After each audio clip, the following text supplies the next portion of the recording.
da možda razgovor počnemo upravo od Bore Stankovića i pozicije, dakle, ovog pisca i konteksta u kojem se nalazi u ovoj knjizi. Pre svega, htio bih da pozdravim pravosuđenog vladiku, zatim našeg domaćina Celu Mihajlovića i na mome ostale prisutne goste, kojima zahvaljujem što su našli načina da po ovom vremenu dođu na ovom večer posvećenu ovoj knjizi i da možda kasnije iskoristiti priliku da postoji pitanje kako meni, tako i dvojice kritičara i tako. Dakle, kada reč o ovoj knjizi, ona sticajem određenih okolnosti tiče se i ovog tipa kulture koji je vezan za ovaj prostor. Naime, u jednom pogledu svoje knjige, govoreći o Bori Stankoviću, ja sam pokušao da, ako je dozvoljeno reći, koristeći metodu kulturološke kritike, pokušao pokazati kako sve ono što se dešavalo po oslobođenju Srbije, kako se to reperkutuje na Stankovićevom delu. Dakle,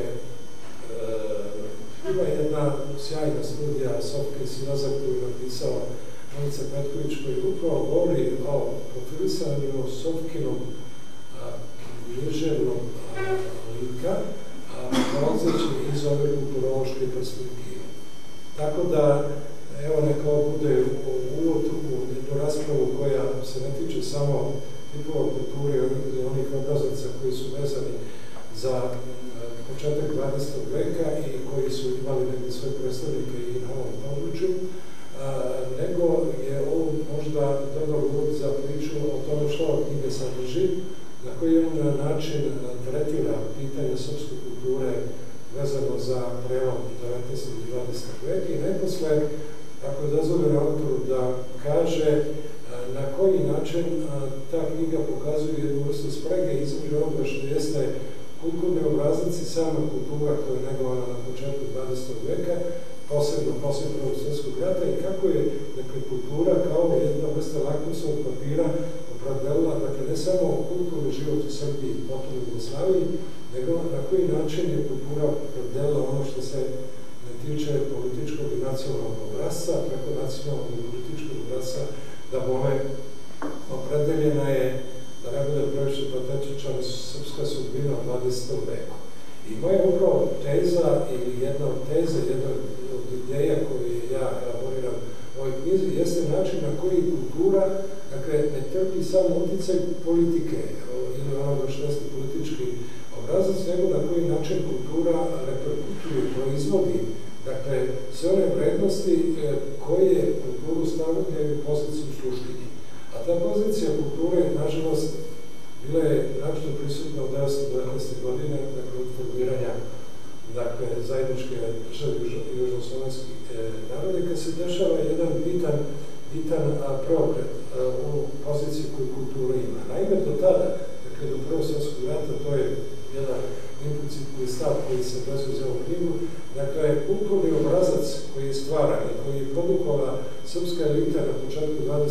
veka, dakle, taj kulturni obrazac imao je bitan uticaj na ono što jeste nacionalni i politički obrazac. Međutim, kad se situacija okrenula nakon stvaranja zajedničke države, dakle, politički obrazac je postao nešto je važnije od same kulture i taj politički obrazac je neki način usmeravao je kulturu u onu poziciju koja je zapravo pokazivala da je kultura imala da sluša politiku i da zapravo formira, obrazloži, etablira jedan kulturni obrazac jugoslovenski koji je imao po mome mogu reći veoma negativne posledice ne samo u kulturi, ne samo u politici, nego je imao veoma dramatične posledice po ono što se sa srpskim narodom dešava ne samo u vremenu u kojem se bavi moja knjiga, to je 900. do 950. nego naravno i tokom celog 20. veka. I evo, ovo je jedna vrsta odgovora, to je ona i jedna vrsta pledoajeja za ono što sledi nakon moje reči. Hvala najlepše. Ja bih volila da se profesor Aleksandar Jovanović negdje nadoveže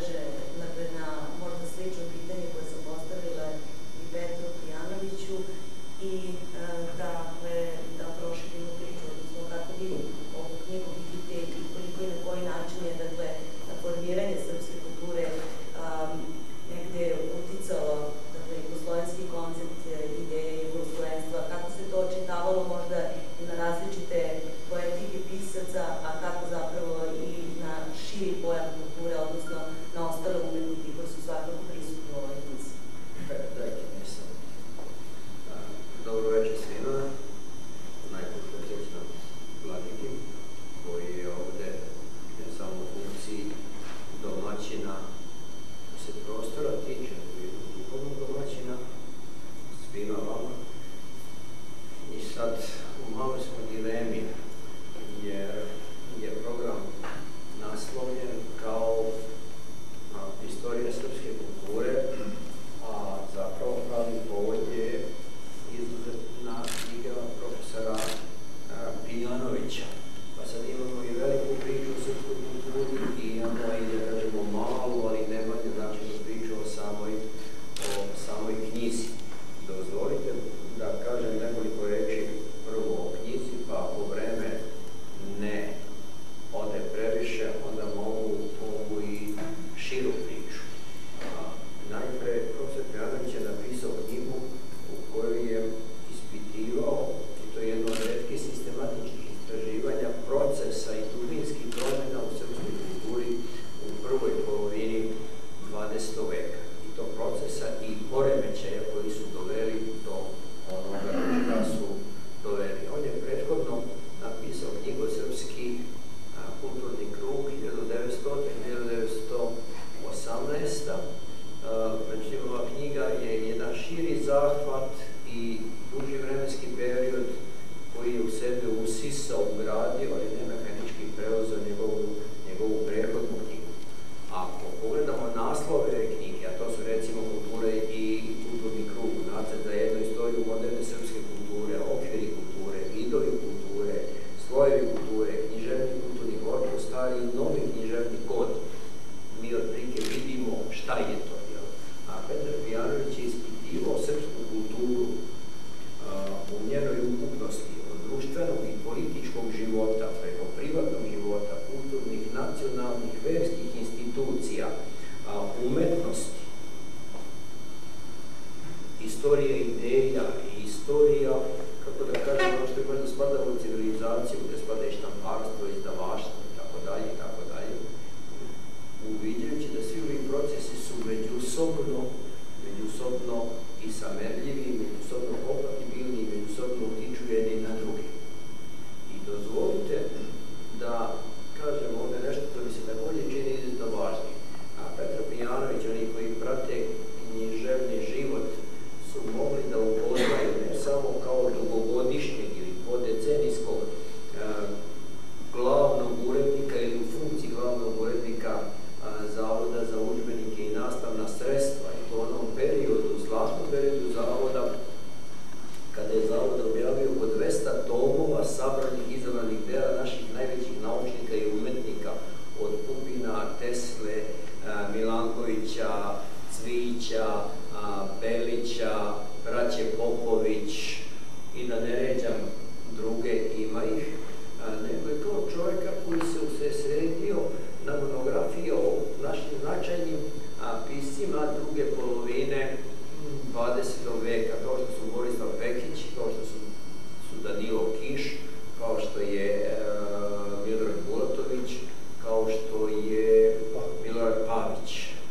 I pri tome, za vas manje možda poznato, on je autor i dve značajne studije i više tekstova, a i urednik nekoliko zbornika iz književnosti za decu, u kojima se tumačenje književnosti za decu podiglo na jedan nivo koji je dostojan, da kažemo, tumačenja ozbiljne književnosti. Jer vi znate šta je i pokojni Duško Radović govorio, da ko se bavi književnošću za decu, osim talentovanih pisaca, oni koji ne uspeju u književnosti za odrasle, pa misle da je lakše za decu, a to isto važi i za tumače. I zaista, naša književnost za decu ima tek nekoliko vrstnih tumača, među mnoštvom tumača, i ja ne bih pominjao konkretno imena, ali Petar Pijanović je u tom vrhu. I sad se postavlja jedno pitanje koje ima veze sa našom temom i sa što je kolegica Tamara rekla, kako neko ko se bavio ovako specifičnim književnim poslovima se okreće o kulturi. Odgovora su dva. Bavići se kao urednik ovim značajnim našim stvaralcima i širokog polja kulture, nauke, književnosti, lingvistike itd. Petar Pijanović je video zapravo da je kultura jedan izuzetno značajan skup u kome i da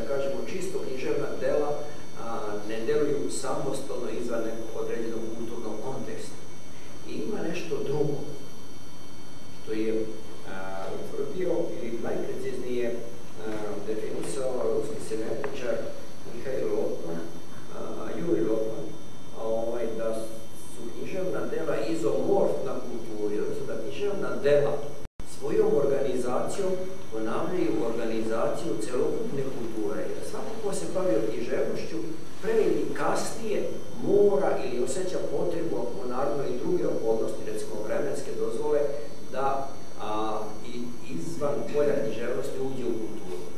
Ili još jednostavnije, ne može se književnost razumevati ako istovremeno ne razumemo kulturu u njenoj ukupnosti.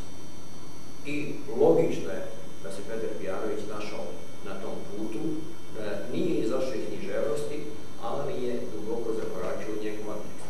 No, ovdje se bavio on i jednim, da kažemo, suštinskim pitanjem, jednim paradoksom, kako ja to vidim. Kad pogledamo prve 2 decenije ili 3 20. veka,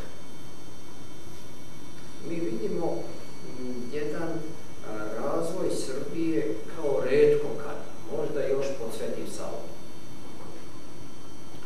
Da je to razvoj književnosti, da kažemo, i tumačenja književnosti, od Dučića, Rakića, koji su srpski stih uzdigli na nivo na kojem nikad nije bio pre toga zanatski, da je to razvoj beogradskog stila koji zapravo nije nikakav stil u klasičnom smislu, nego razvoj književnog jezika, da je i sintaksa, intonacija postala gibkija, da je srpski jezik postao sposoban da izrazi neke suptilne stvari, slutnje i tako dalje, koje pre toga nije mogao da izrazi. Da je razvoj umetnosti.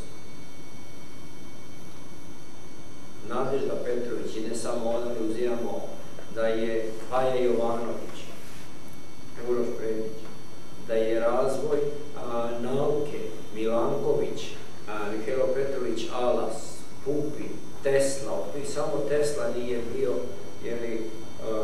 u Srbiji, ali je dolazio Slobodan Jovanović. I spisak se može mnogo širiti. Međutim, u tom razvoju srpske nauke i kulture, šta se dešava? I srpske državnosti nastaje ideja jugoslovenstva,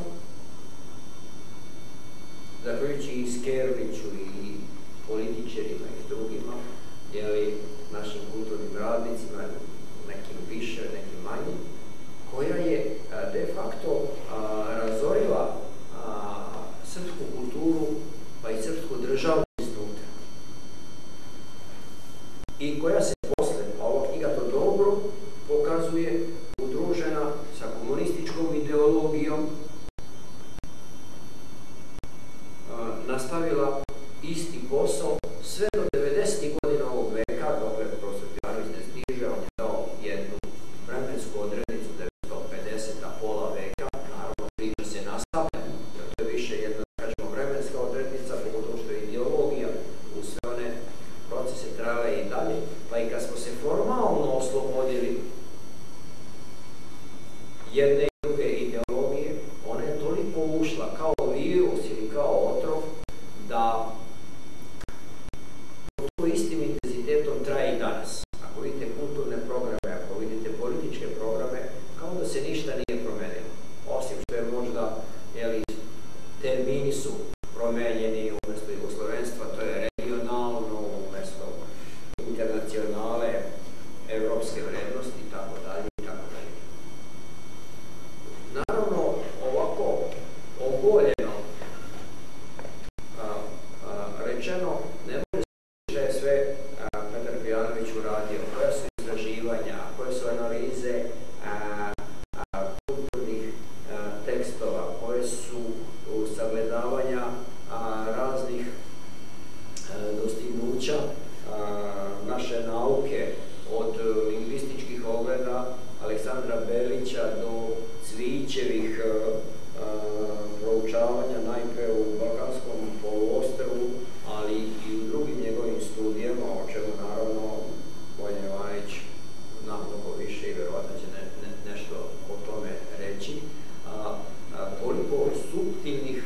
analiza od onih pojedinačnih, da smo recimo u Srbiji više bile klasne razlike na tapetu socijalna pitanja, a u Hrvatskoj koja je dugo bila bez svoje države, nacionalna pitanja. To se i danas vidi. Srpsko društvo je socijalno mnogo razvođenije i da ne kažemo zavađenije i sukupljenije od recimo Hrvatskog i drugih, gde socijalni aspekti nisu mogli doći u prvi plan, ih je najprej interesovalo nacionalno, da stvore državu, da se nacionalno konstituišu. A knjiga profesora Pijanovića također pokazuje i čitav niz ljudskih sudbina i kulturnih sudbina djelovanja recimo našeg velikog lingvista Aleksandra Belića, koji je prihvatio neku vrstu jugoslovenstva, koji je bio, ajde da kažemo, malo slobodnije rečeno, upotrebljiv u svakoj vlasti, nasuprot Branka Lazarevića, koji je jedan od junakove knjige, koji je ostao dosljedan u svojim uverenjima. Knjiga pokazuje, da kažemo, neku vrstu slepila naših intelektualaca, recimo i Belićev, čak i Slobodana Jovanovića, koga ni drugi svetski rad, ne govorimo što se dešavalo oko srpskog kluba koji je osnovu, nije moglo do kraja da oslobodi nekih uverenja. Da ne govorimo o nekim drugim piscima, naučnicima. Dakle, jedna vrlo lekovita i poučna knjiga u svakom aspektu. Naravno, na početku ove knjige Petar Pijanović definiše šta je kulturni krug i šta je kulturni obrazac, prati dalje, onda utvrđuje 3, da kažemo, sloja od nas u 20. veku ili 3 kulturna, ajde da reći, modela, patriarhalni, građanski, komunistički, kako se preklapaju, u čemu su razlike, kako opstojavaju, što je čudo u jednoj istoj osobi i tako dalje i tako dalje.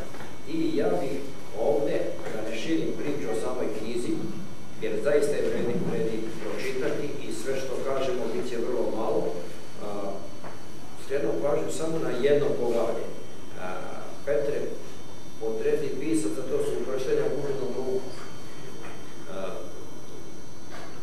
Dao je portreti čitavog niza naših pisaca i stvaralaca od Laze Kostića, Sime Matavulja, Jovana Dučića, tu je i Bora Stanković, tu je i Milan Rakić, koji su prolazili bilo učenje, bilo svojim životom kroz različite Stevan Sremac, različite kulturne slojeve, da je možda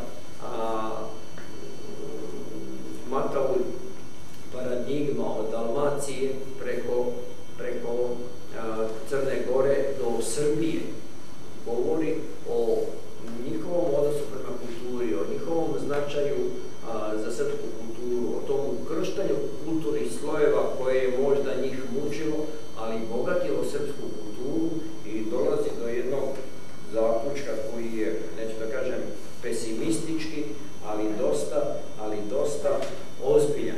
Kako se prostori srpske kulture neobitno smanjuju, odnosno kako su se smanjili. Srpska kultura je imala i ogroman prostorni rezervoar. Nama su pisci dolazili iz Like, iz Zagreba, koji je možda do 90-ih godina prošloga veka, da pre 20 godina bio jedan od najvećih srpskih gradova, ako se broj Srba u njemu. Ispod Grčke, iz Dalmacije, sa Ostrva, iz Crne Gore, iz Mostara, ne govorimo koliko je sve Mostar značajan za srpsku književnost, iz Sent Andreje, iz Temišvara, da pomenemo samo Dušana Vasiljeva i Miloša Crnjanskog, iz Belog Manastira, iz Baranje, dok je stigao Milan Kašarin, i tako dalje, i tako dalje. Iz Boke Kotorske, koja je izuzetno značajna za srpsku književnost, o čemu govori i prošlogodišnja knjiga dobitnika nagrade Meša Selimović i Kamena Čenija i Ivana Negrišorca, o čemu na svoj način govori i knjiga našeg ovogodišnjeg dobitnika, odnosno knjige našeg ovogodišnjeg dobitnika Nikole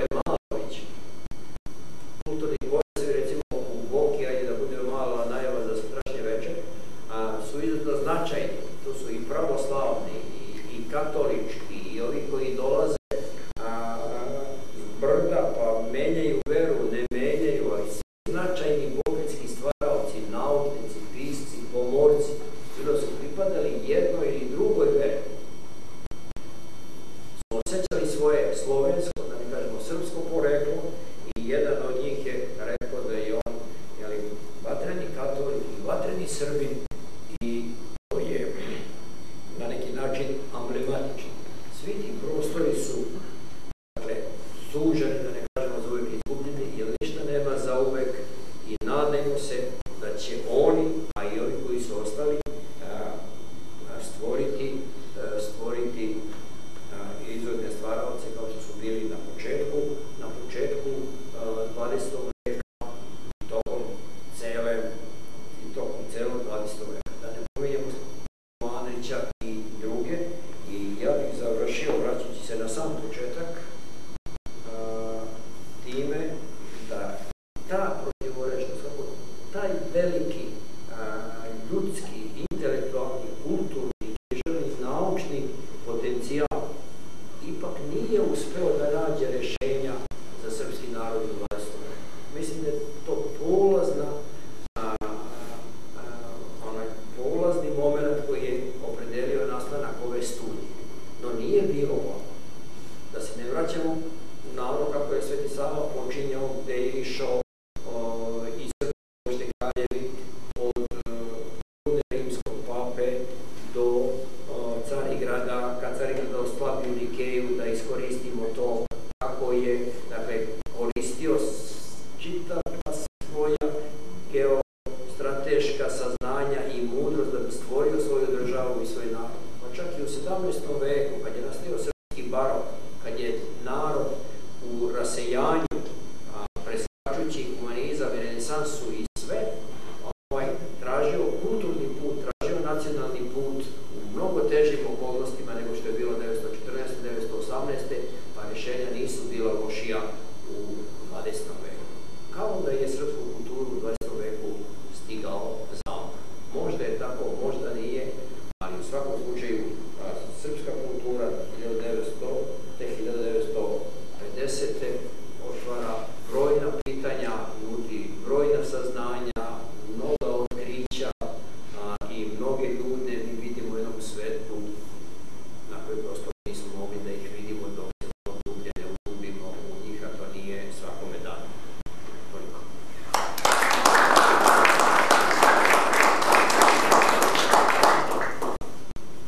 Hvala. Evo sada možda jedan ovako drugačiji pogled, odnosno jedno drugačije pitanje. Iz pozicije savremenog trenutka, iz pozicije, dakle, pitanja o tome ko smo i šta smo, iz možda onog pitanja koje zaokuplja, čini mi se, i savremenu, ne samo književnost, zapravo i čitavu savremenu umetnost, a to je pitanje identiteta. Koliko se knjiga Petra Pijanovića može zapravo čitati kao potraga za identitetom ili ono što danas govorimo kao fluidni uspostavljanje nekog srpskog kulturnog identiteta?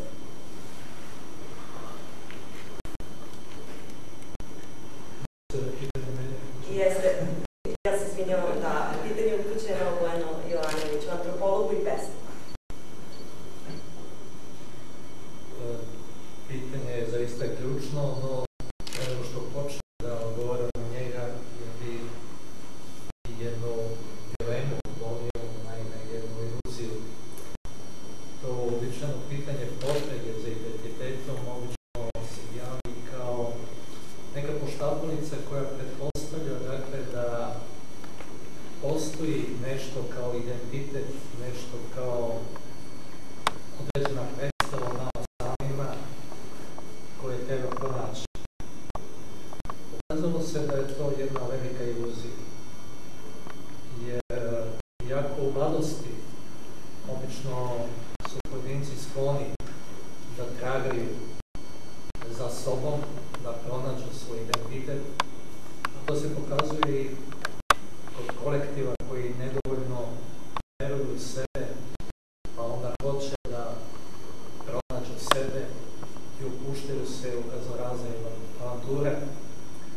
Pokazuje se da je to svojevrsna iluzija sa stanovišta na kraju tog puta, kada se navodno otkrije to što jesmo i kad imamo dovoljno argumenta da predstavimo sebe onim što smatramo da jesmo, da nije ništa drugo nego ono što smo izgradili tragajući za sobom. tome ne postoji nešto što bi se moglo definisati kao neki pretpostavljeni identitet koji bi trebalo otkriti. Identitet se gradi i budući da na kraju tog puta našeg intuitivnog traganja za sobom otkrivamo uglavnom ono što izgradimo tokom tog traganja, valja i ovom prilikom imati u vidu to da smo mi tvorci svog identiteta. Pokazuje se upravo na kulturi koja je predmet našeg večerašnjeg razgovora povodom knjige Petra Pijanovića, da je srpska kultura gradila svoj identitet dosta dugo i da je za nju karakteristično zapravo samo potvrđivanje u onom modernističkom smislu kada su bili zreli civilizacijski uslovi za to. Govorim dakle o potrebi da se taj identitet izgradi.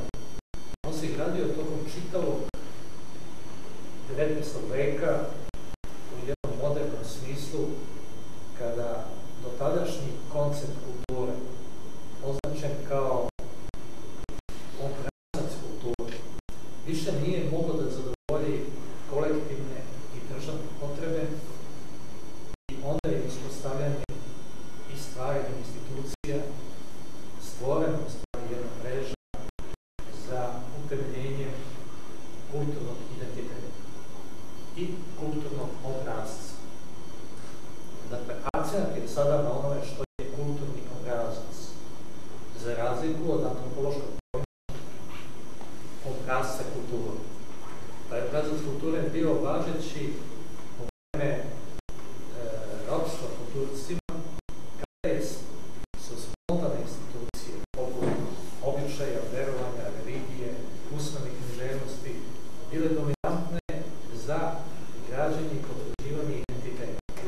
Ali i od obnove srpske državnosti, dakle od 804. pa onda kratkotrajnim predakom propašću do 815. počinje ubrzano građenje novog identiteta, novog kulturnog obrazca.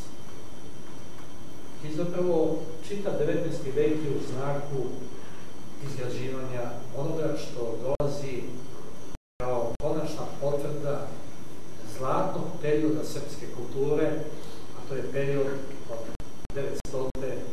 do 912. odnosno 914.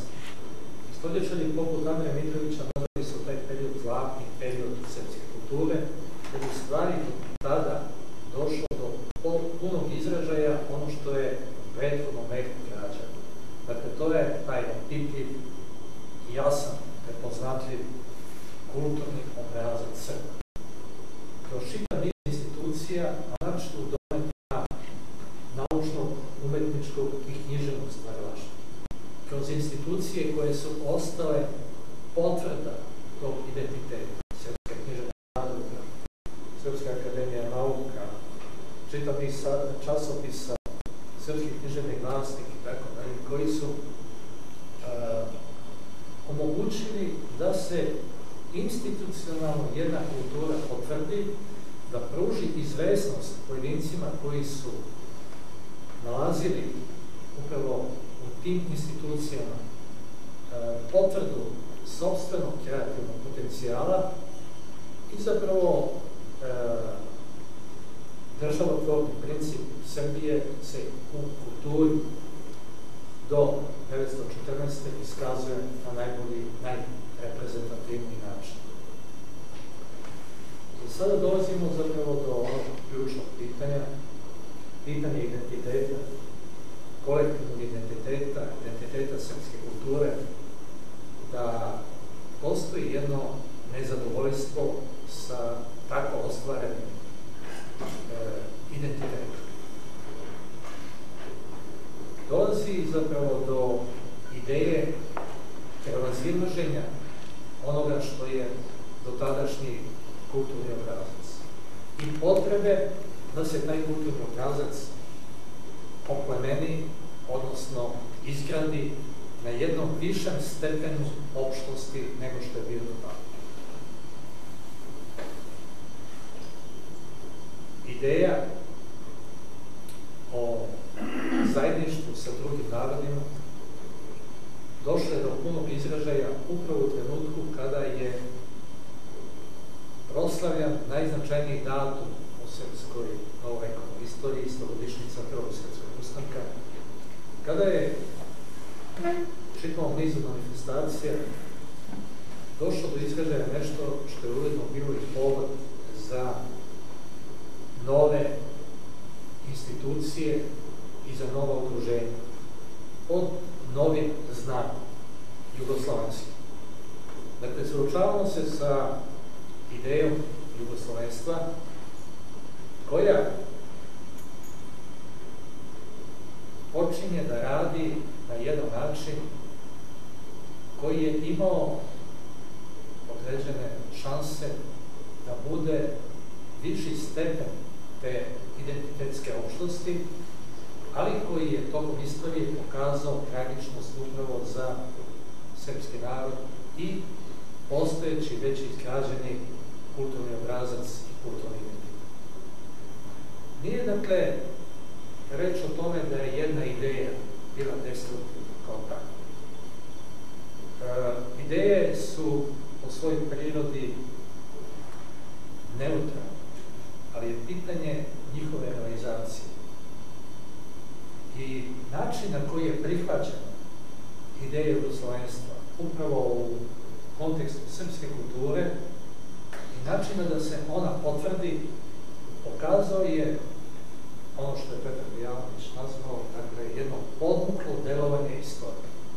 I sada se mi suočavamo sa jednim fenomenom da smo u prilici, kada vidimo negativno dejstvo jedne takve ideje, da optužimo istoriju, da je ona imala neki plan, da je podmuklo delovala, da mi smo bili zatečeni, pri čemu, dakle, ostaje pitanje odgovornosti za ono što smo činili i nedovoljne promišljenosti da ono što je bilo izvesno učinimo još izvesnijim, umjesto što smo krenuli u jednu avanturu koja nas je dovela tamo gde se i sada nalazimo, to je na bespuću jednog identitetskog gradilišta.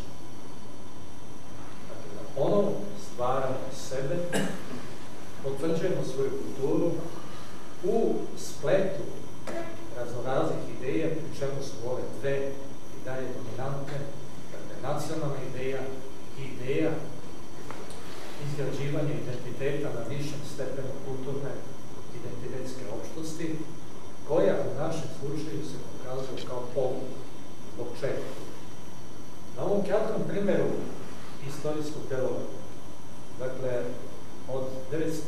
do 1914. pa i tokom Prvog svjetskog rata, mi vidimo da ideja jugoslovenstva, koja ima svoje korene još u 19.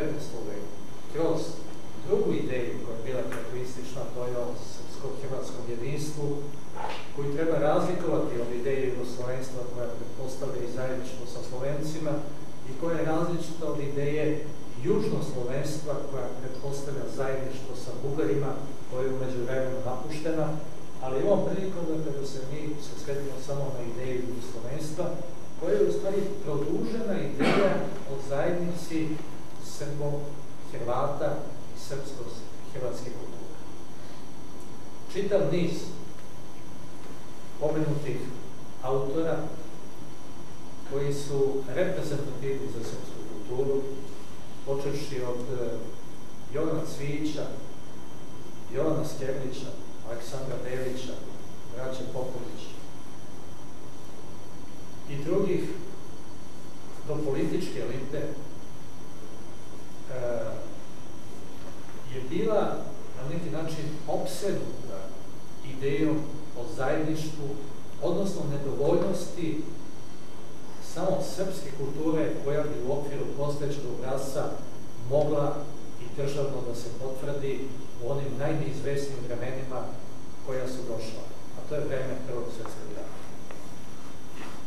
Kada danas čitamo i kada znamo, a prošle godine 7. decembra navršila se i 100-godišnjica od takozvane Niške deklaracije, koja je u stvari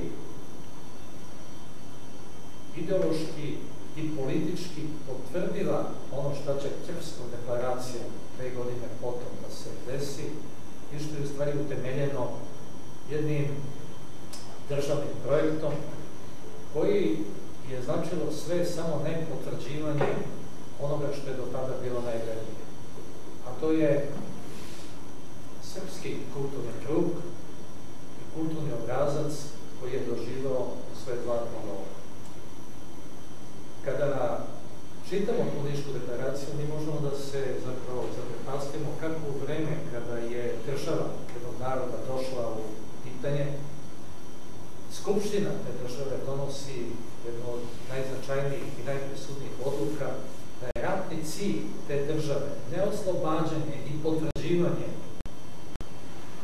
države i naroda i kulture, već da je ratni cilj oslobađanje porobljene braće, Hrvata i Slovenaca i izgrađivanje zajedničke države Srbije.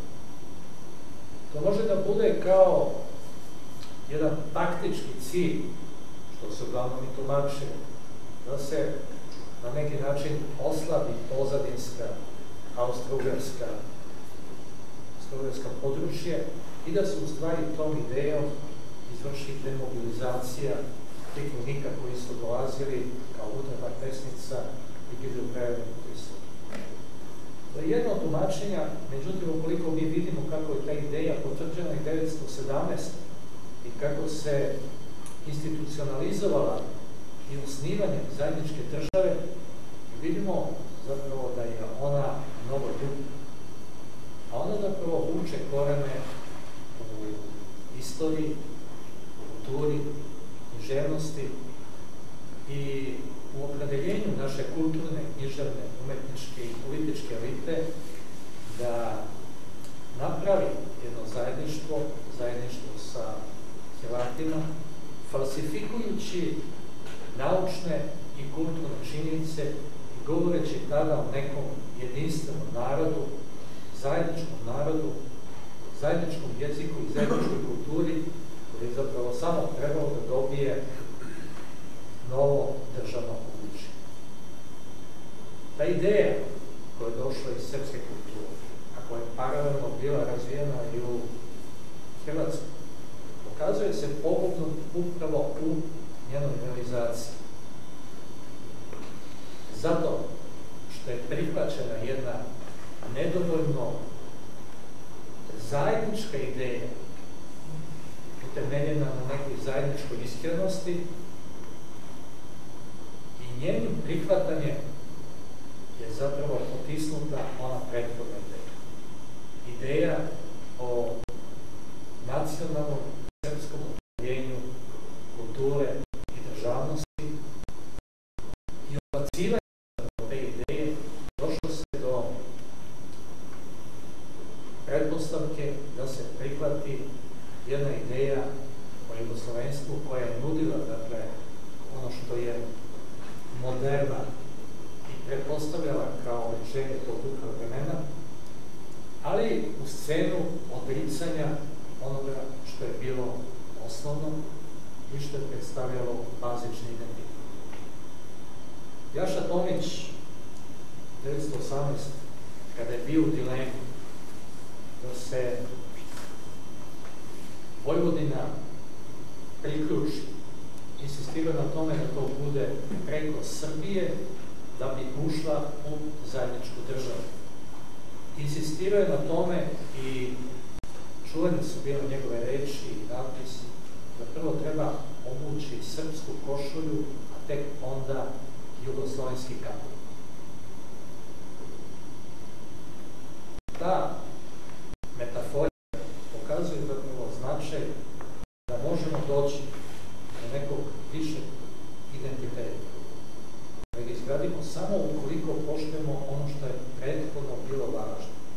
To je nacionalni identitet koga smo se olako odricali, najpre kroz jugoslovenstvo, a potom i kroz ideološki koncept komunizma.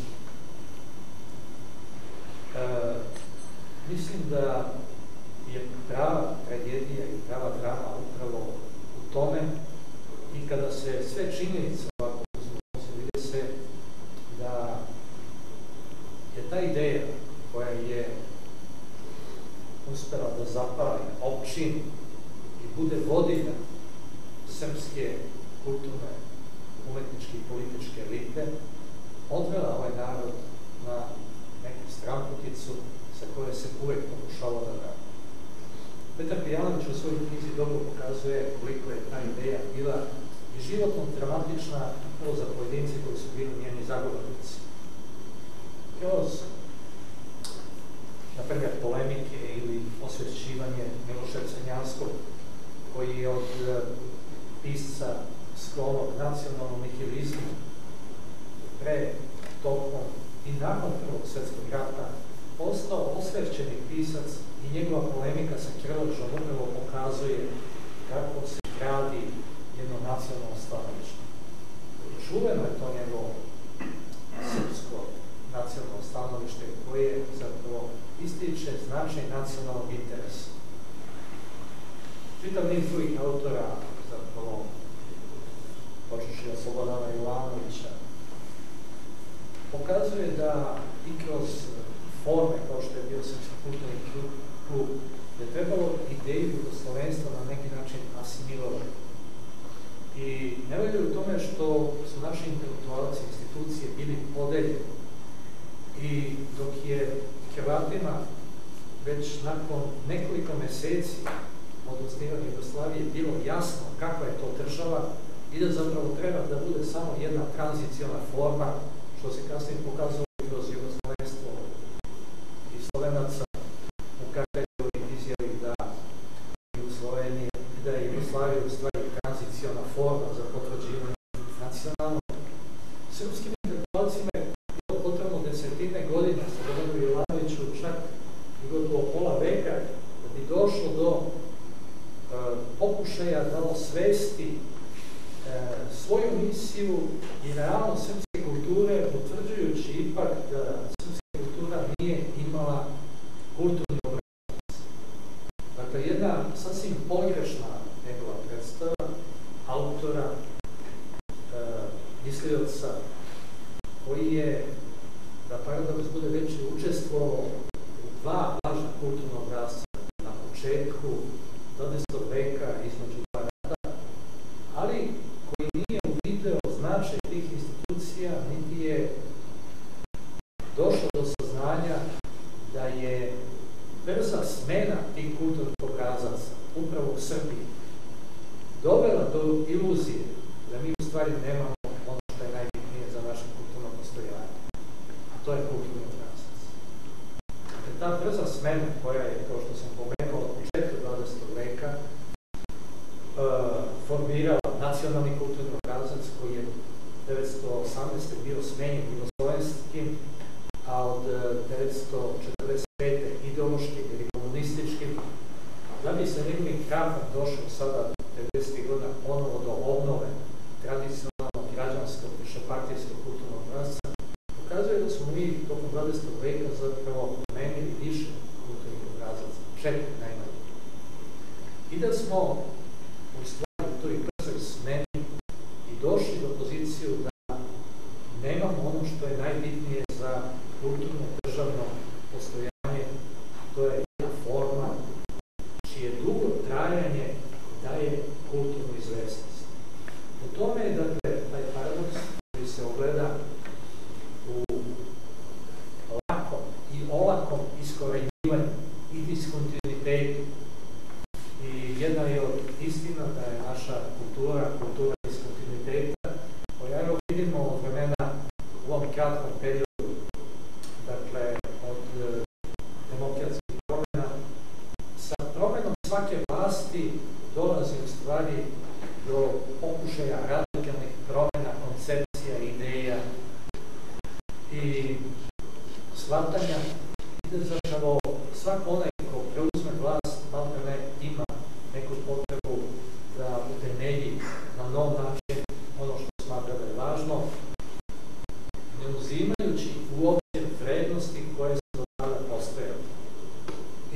da ovo što se sada dešava i sa Borinom Nedeljom, institucijom koju vodi Cera Mihajlović, taj pokušaj iskorenjivanja koji je u stvari pre nekoliko godina kulminirao pokušaj izgrađivanja i stvaranja jedne paralelne institucije Borine Nedelje koja je krahirala i čiju je sud usporio do sadašnjeg osporavanja.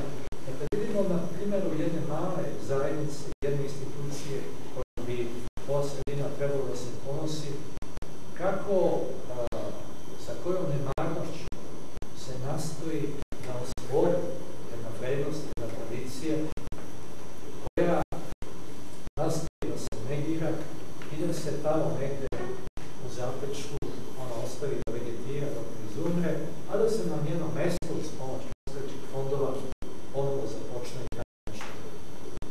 To je dakle pokušaj odgovora na vaše pitanje, na vašem identitetu koji sada može da se sigurno proširi, dodubi i tako dalje, ali ne znam da će imati prilike dalje da odgovara, iskoristili priliku na kraju, kažem da je knjiga Petra Pijanovića zapravo ne retka knjiga, nego jedina knjiga u nas, osim knjige Jovana Deretića, koja pruža dakle, mogućnost odgovora na ova pitanja koja nas. Ona je toliko značajnije što dakle, autor odastire one argumente koji su važni za naše razumevanje. I u nekim kritičkim opaskama koje sam imao prilike da čitam, dakle, Petru Pijanoviću se priznaje erudicija, ali mu se prigovara da nije dovoljno kritičan prema onome što zapravo razmatra i što zapravo ton njegovog izlaganja nije malo polemičniji, nije malo emocionalniji, nije malo u duhu nečega što bi se nazvati kulturna politika ili.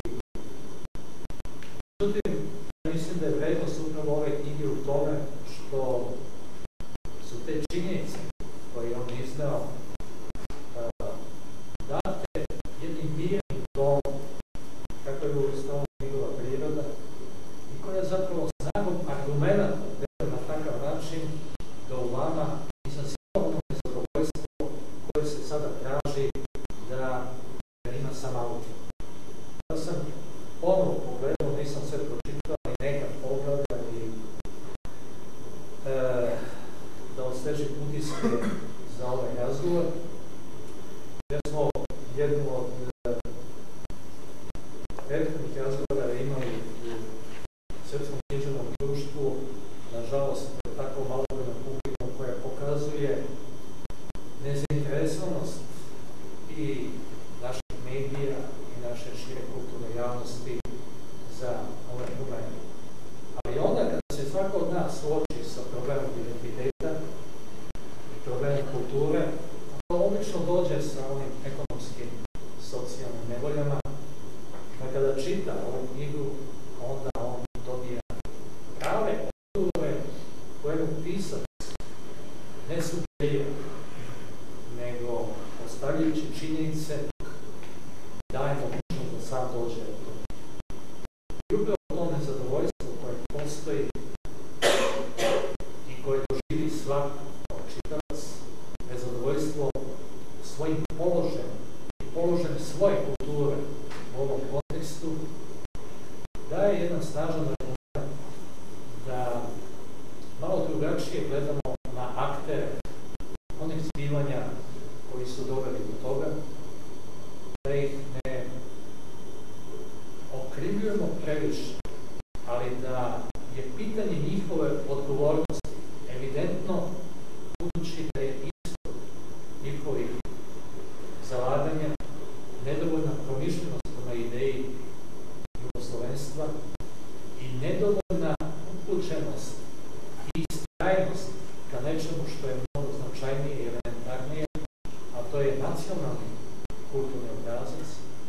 Dakle, da te autore sagledamo i u novom svetlu, u čemu se, dakle, pitanje njihove odgovornosti postavlja u onom smislu koje pokazuje i pitanje naše odgovornosti za sadašnji kulturni. Hvala.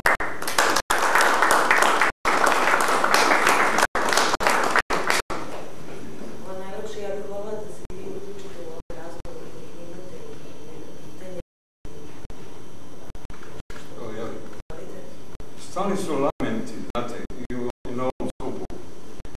Pogrešna prva Jugoslavija, druga, komunizam, onda Sotona, Milošević, koji nas je ništa više nego Turci, što se razumijeli Turci. To se stalno ponavlja u svim krugovima, zvaničnim i onom skupu i tako dalje.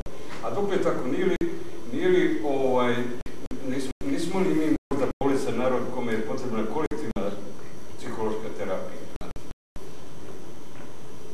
Eto, najkraće što mogu da kažem. Osim, ne samo, nije ovo uvedeno samo za ovaj skup, stalno je u našoj javnosti ko prati, stalno su to, te greške da ne ponavljam sad ovo. Ne znam da li se me razumeli što sam teo. Dok je ti lamenti? Treba mi da se lečimo, treba mi da se rasvestimo, šta je sa nama?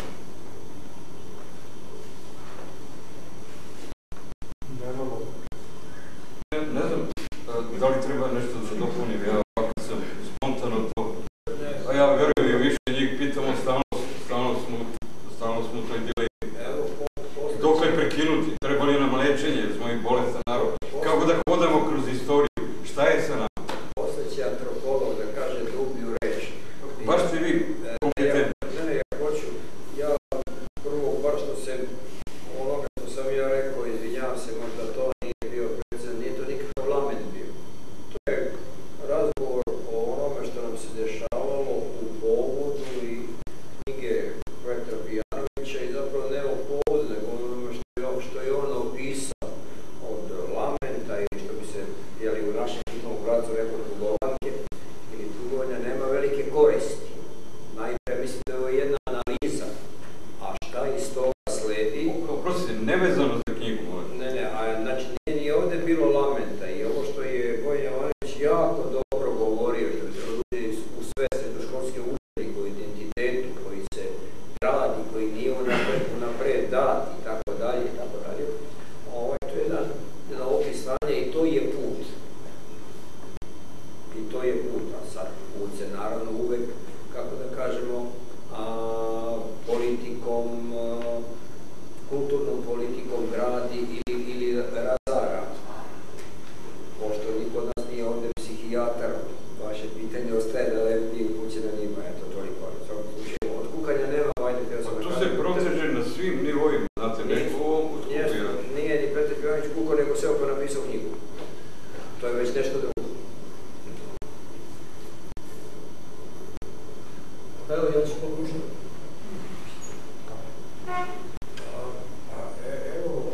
Mislim da je Osim Jovanović dao koji bih ja na neki način mogu ponavljati, ali neću da ponavljam.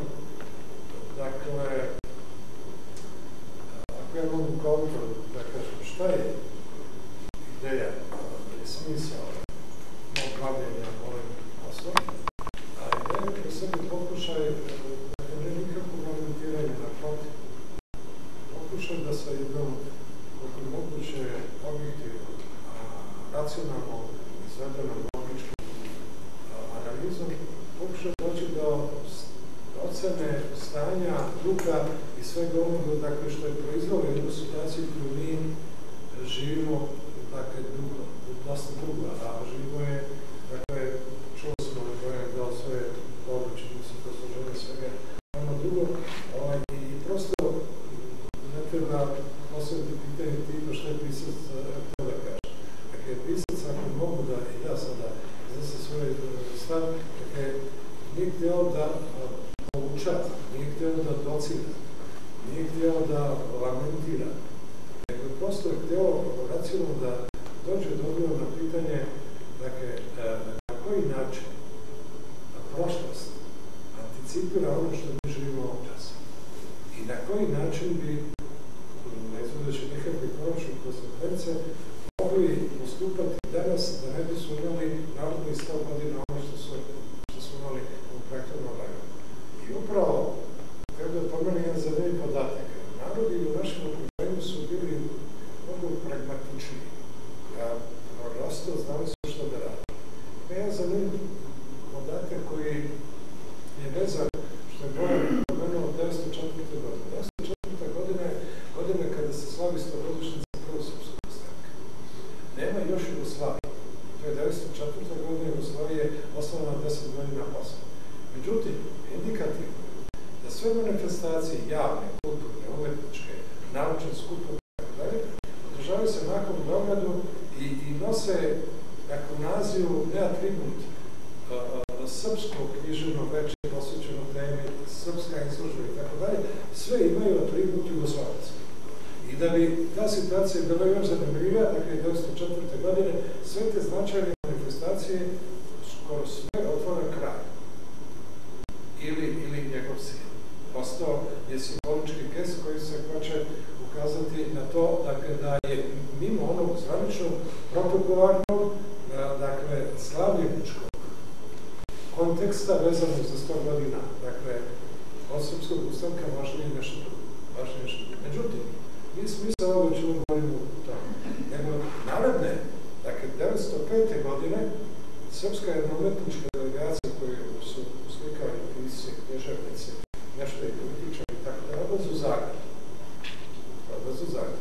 Dakle, Zagreb je deo Austro-Ugarske, nema Hrvatske države u tom času i na jednom neoficijalnom skupu dvojica Hrvata, jedan je Frank Potočnjak, on je bio publicista i političar, a drugi jedan Bajar, dakle, koji kažu sledeće Srbima koji dolaze u Zagreb, to kako bi Hrvati rekli uzvratno posebno. Kažu da je blagorodna njihova namera da urade to što im je želja, ali isto vreme konstatuju da je to sa hrvatske strane, zvanične tadašnje